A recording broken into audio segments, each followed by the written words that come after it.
સમાચારથી અહીં 5 આરોપીઓની અમદાવાદ ક્રાઇમ બ્રાન્ચે ધરપકડ કરી છે। અલગ અલગ શહેરમાંથી 5 આરોપીઓની ધરપકડ કરી ચૂકાઈ છે, જેમાં ચિરાગ રાજપૂત, મિલિંદ પટેલ સહિત 3ની ધરપકડ કરાઈ છે અને અન્ય 2 લોકોની પૂછપરછ શરૂ કરવામાં આવી છે।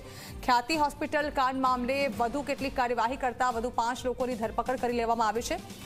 5 આરોપીઓની અમદાવાદ ક્રાઇમ બ્રાન્ચે ધરપકડ કરી છે અને 2ની પૂછપરછ હાથ ધરવામાં આવી રહી છે।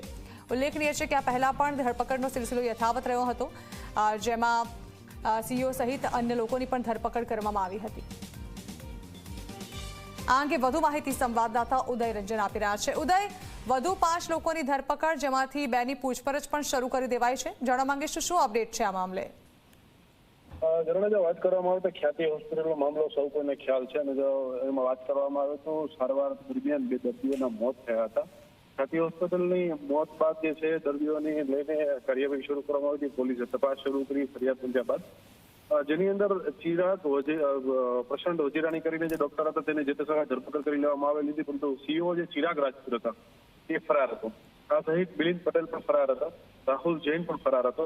તો આ તમામને લઈને અમદાવાદ ક્રાઇમ બ્રાન્ચ તપાસ કરી રહી હતી ત્યારે માહિતી મળી હતી કે વડોદરા અને આણંદ ખાતેના ફાર્મ હાઉસની અંદર આ લોકો છુપાયેલા છે।